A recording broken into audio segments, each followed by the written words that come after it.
Bonjour, ravi de vous retrouver pour ce moment chat avec Nat. Notre invité est sur le plateau, il se prépare. Il est de la région de Bordeaux. On dit de lui que c'est un génie pour son âge. Très créatif, dynamique, passionné, très enthousiaste. Alors, sans plus tarder, retrouvons-le sur le plateau.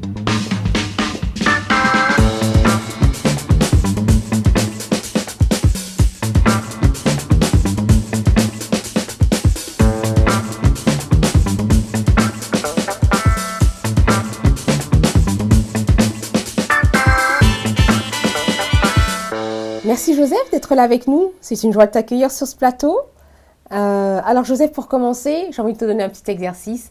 Tu vas te présenter, tu vas faire ton portrait avec les 3 mots suivants: blogueur, engagé et communicant. D'accord. Oui, donc je suis un communicant depuis très jeune. C'est quelque chose qui me plaît beaucoup. C'est d'ailleurs pourquoi j'ai choisi d'en faire mes études. Surtout, je commençais plus jeune par le graphisme, par l'art. J'aimais communiquer visuellement des choses.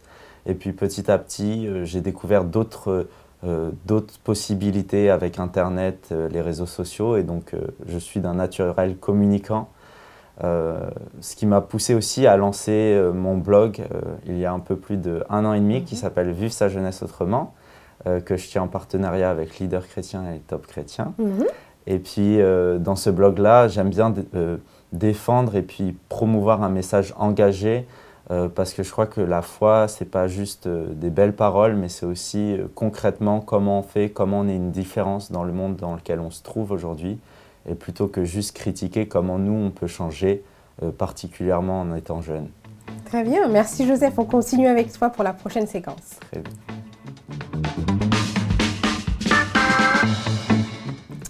Alors Joseph, on continue. Je te présente une petite vidéo, tu la regardes et on en discute après.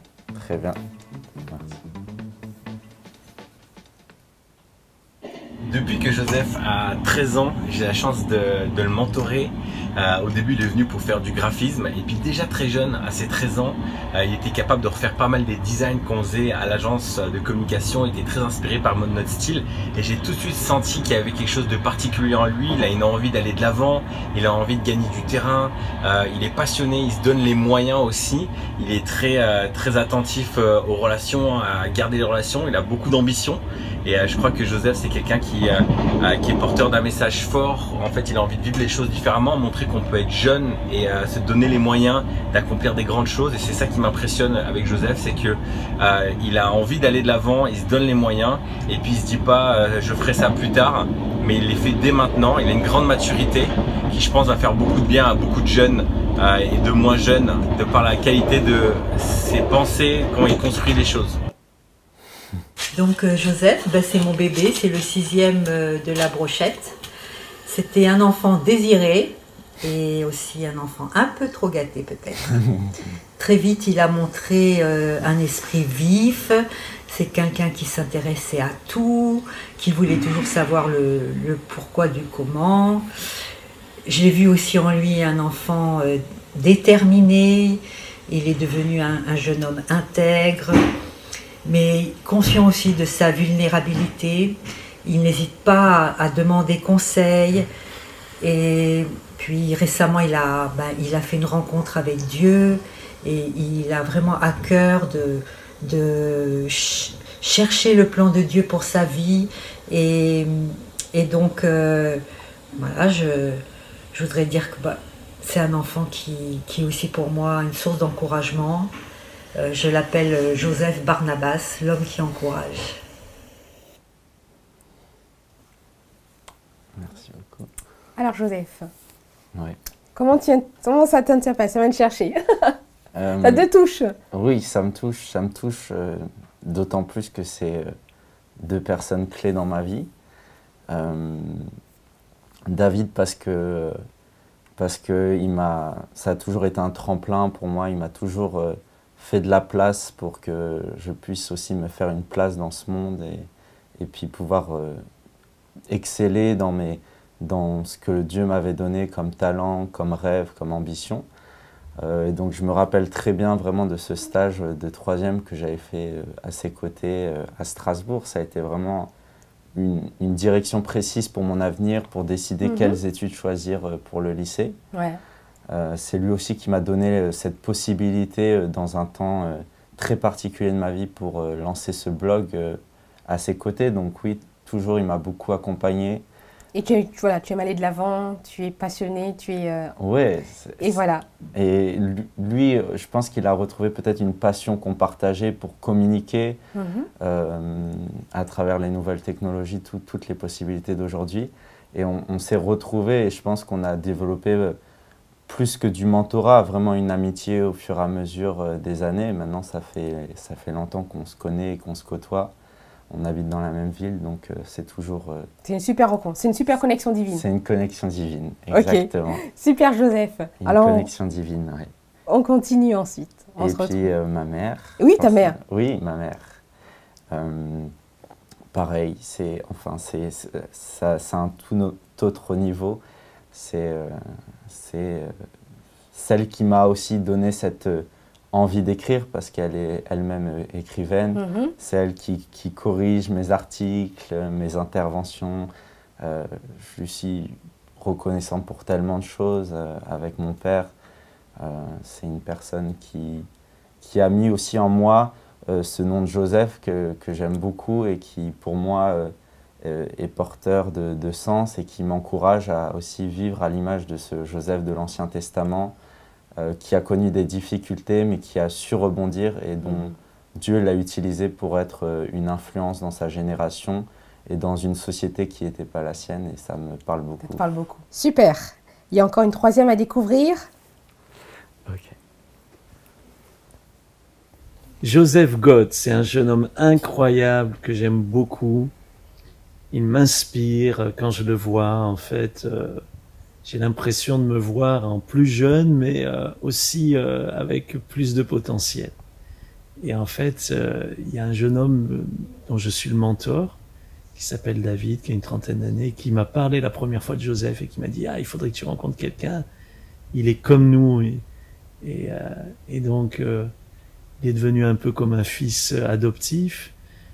J'aime en fait Joseph, il blogue, il a déjà été invité par Angela Merkel, il a eu des portes ouvertes et des connexions divines. Alors j'aime ça parce que je reconnais une marque de Dieu dans sa vie. J'aime son intelligence, il est très smart, et j'aime aussi son humilité. Vous pourrez voir dans une réunion à l'église Joseph à genoux en train de prier. Et c'est un ami de notre famille, de notre fille. Donc Joseph, un jeune homme qui veut garder un cœur pour le Seigneur. Et je dirais, Joseph, c'est un cœur simple avec un cerveau qui marche vite. Voilà.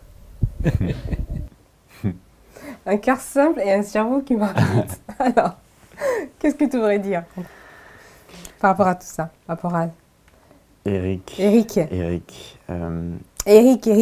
Aussi une connexion divine.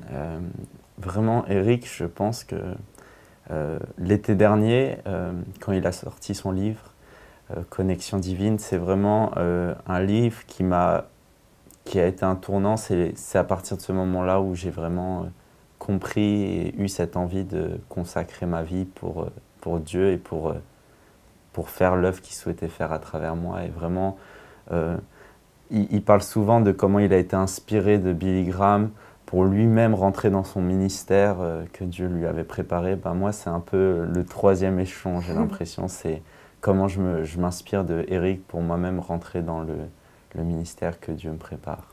Super. Merci beaucoup, Joseph. On continue. On va continuer à te connaître davantage dans la prochaine séquence. Joseph, tu es un blogueur, donc tu écris sur Leader Chrétien. Et j'ai parcouru un peu tes écrits et tu disais que quand tu te décrivais comme un jeune désespérément en quête de sens, et quelles étaient pour toi les grandes ou la grande question que tu te posais et pour laquelle tu ne trouvais pas de réponse à ce moment-là? Je pense que la première question qui m'a frappé dans un contexte tout particulier, mais finalement assez simple. J'étais tout simplement en cours de chinois, je me rappelle très, très spécifiquement. Et puis j'avais réussi beaucoup de choses ces derniers temps. Et puis là, il y avait un peu un temps de flottement. Et puis juste, j'ai été comme foudroyé par cette question, qu'est-ce qui va se passer après la mort? Qu'est-ce qu'il y a après la mort? Et ça m'a vraiment, je sais pas, il y a quelque chose en moi qui cherchait des réponses et j'arrivais plus à avancer sans avoir trouvé ces réponses-là. Et puis à partir de ça, tout plein de questions ont émergé. Est-ce que Dieu existe vraiment? Parce que j'avais grandi dans une culture chrétienne, mais sans avoir forcément cette profonde conviction en moi. Pourquoi le Dieu de la Bible plus qu'un autre Dieu? Quel était le sens de notre existence sur Terre? Et ça a été vraiment une période où je me suis beaucoup questionné, pendant des mois, des semaines. Et petit à petit, j'ai commencé à trouver des réponses en parlant avec mon père particulièrement, en lisant des livres.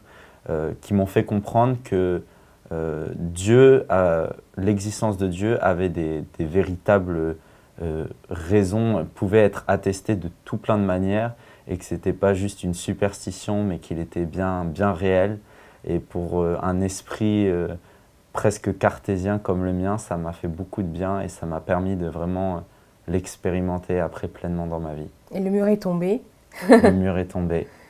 Et puis une fois que j'ai compris Dieu, je pense qu'il s'est révélé à moi et il m'a touché par sa présence à un événement de jeûne où j'ai vraiment ressenti son amour pour moi et son esprit qui agissait en moi. Et ça a été quelque chose de tout particulier parce que longtemps j'avais vu ça, j'avais même voulu ça, mais j'avais l'impression de toujours passer à côté. Et là, quand dans un camp de jeunes, j'ai vécu ça, c'était vraiment un temps fort où il y a eu un avant et un après, ça m'a littéralement transformé. Et dans cet après, il y a ton blog, Vivre sa jeunesse autrement. Ouais. Comment toi, Joseph, tu vis ta jeunesse autrement? Vivre sa jeunesse autrement, c'était vraiment ce qui est ressorti de mon envie pour ce blog. Moi, à titre personnel, et sans vouloir paraître prétentieux, je pense pas que vivre sa jeunesse autrement, chez moi, ça se distingue parce que j'ai fait telle ou telle chose, peut-être remarquable pour certaines personnes. Je pense que tout simplement, quand on fait une rencontre avec Dieu et quand il nous transforme, on est forcément un peu à contre-courant de ce que la société voudrait faire de nous. Et donc je pense que tout simplement quand on fait une rencontre authentique avec Jésus-Christ, on est tout simplement poussé à aller à contre-courant, dans un bon sens, puisqu'on a besoin aussi d'incarner une option différente, puisque le monde souffre de plein de maux et c'est important que les chrétiens puissent, et les jeunes chrétiens tout particulièrement, puissent aller à contre-courant. Et puis pour donner et encourager les autres à vivre pleinement et à comprendre le sens de leur existence. Tu dis dans ton blog, Dieu utilise les difficultés pour forger la meilleure version de nous-mêmes. Et quelles sont les difficultés que Dieu utilise dans ta vie pour forger cette nouvelle version de toi-même? Et tout simplement déjà celles qui ont découlé de ce questionnement-là, puisque c'était une période qui n'était pas facile à vivre. Pour moi, avant, j'étais plein d'ambition, j'étais confiant, j'étais celui qui avait rencontré telle ou telle personne. Et donc pour moi, de retomber un peu à cet état où il faut se reposer toutes ces questions-là, ça m'a mis dans une situation où je ne me sentais pas forcément moi-même. Et pourtant, je ne savais pas que j'allais me retrouver tel que j'étais réellement. Et je pense qu'encore aujourd'hui, c'est la difficulté parfois pour concilier tout ce qui est vie en dehors des murs de l'Église et à la fois sa foi personnelle, sa foi chrétienne.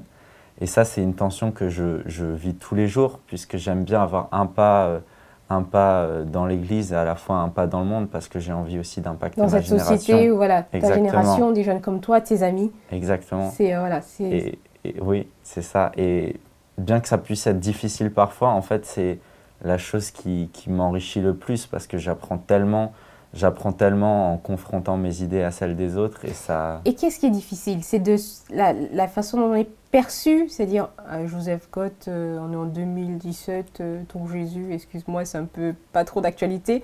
Est-ce que c'est ce genre de difficulté, peut-être de peur, de crainte, c'est ça?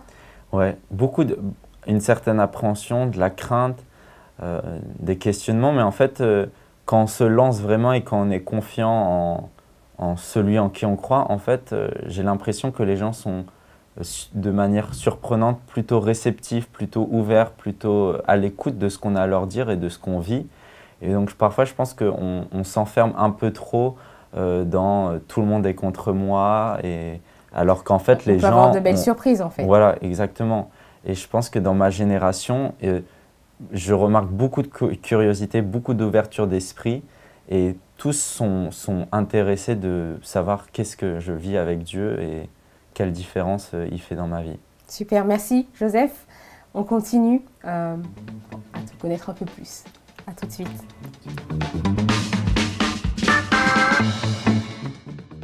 Alors Joseph, on a pour habitude de demander à nos invités de nous ramener quelque chose, un objet. Et toi, qu'est-ce que tu nous as ramené? Alors, j'ai pris un petit cadre à côté et avec voilà, un article de journal. À 17 ans, il s'est entretenu avec Angela Merkel. Voilà. Waouh! Pourquoi tu as voulu nous ramener ceci? C'est un objet, puis c'est un article qui relate un événement qui a particulièrement marqué un cap dans ma vie. Et puis en fait, je cherchais des idées et puis je me suis dit en fait ça résume beaucoup dans ce qui s'est passé dans le passé dans ma vie et puis de ce que je souhaite pour l'avenir aussi. Voilà, c'était une connexion divine aussi. C'était impressionnant de rencontrer Angela Merkel à ce moment-là? Ouais, je pense que c'était en fait, c'était vraiment dans une disposition particulière. On était à la chancellerie allemande. Un peu comme l'équivalent de l'Élysée pour l'Allemagne. Et donc, on était tous assis là où elle reçoit tous les présidents, les ministres et tout ça. Et puis là, je vois une petite dame par une petite porte qui arrive de rien n'était, et puis qui s'assoit avec nous et qui commence à discuter pour savoir qu'est-ce qu'on avait à lui conseiller, quel message transmettre aux autres responsables du G7. Et est-ce qu'il y a une chose qui t'a marqué chez elle? Un détail, une caractéristique? Je dirais qu'avant de la rencontrer, ce qui m'avait marqué, c'était que c'est une fille de pasteur. Et j'ai trouvé cette connexion un peu intéressante. Oui. Et pour moi, elle m'inspirait au-delà du côté politique parce que elle combinait à la fois des valeurs chrétiennes et puis un engagement pour les plus vulnérables.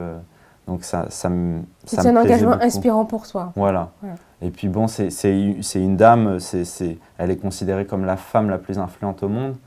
On voit qu'elle a été réélue, donc ça montre toute l'importance qu'elle joue dans le paysage allemand et puis plus globalement dans le paysage international.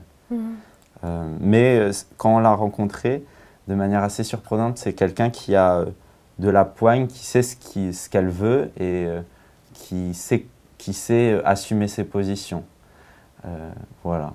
Super. Voilà. Merci Joseph. On se retrouve pour notre prochaine séquence. Voilà notre moment tac au tac. Joseph, je vais te poser quelques questions et puis c'est à toi d'y répondre tac au tac, au tac au tac. Quel est ton fond d'écran sur ton smartphone? Ma copine. La chose que tu considères comme étant une corvée? Faire la vaisselle. Es-tu du matin ou du soir? Du matin. Quel personnage Marvel que tu aimerais être? J'aime pas trop les Marvel, je trouve qu'ils sont trop fake. Je préfère les DC Comics et Batman, c'est mon préféré.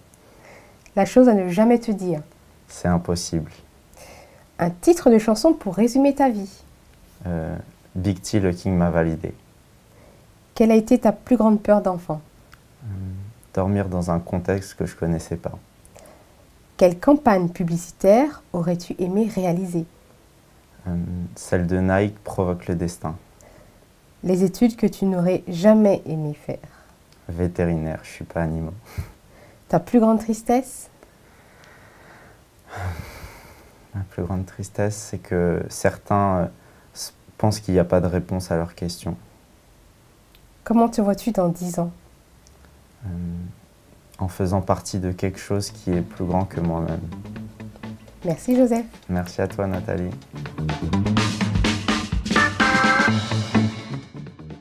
Joseph, on arrive au bout de notre émission. J'espère que ça t'a plu. Beaucoup. Alors, encore un exercice. Okay. Tu as 1 minute, c'est le mot de la fin. C'est à toi de partager ce que tu as sur le cœur aux internautes qui nous regardent. Très bien.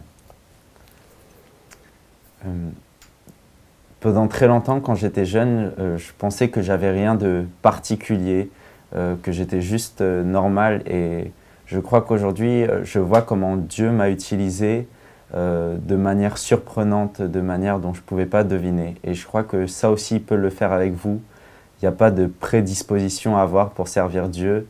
On est tous des gouttes d'eau et si on s'assemble chacun, les uns avec les autres, on peut être un océan pour ce monde qui a besoin de Dieu et qui a besoin de chrétiens qui s'engagent, qui aiment les autres, qui les encouragent. Et donc, vraiment, je vous encourage à ce qu'on soit tous des petites gouttes d'eau pour qu'ensemble, on puisse être l'océan dont le monde a besoin. Merci Joseph pour ce moment que tu as passé avec nous.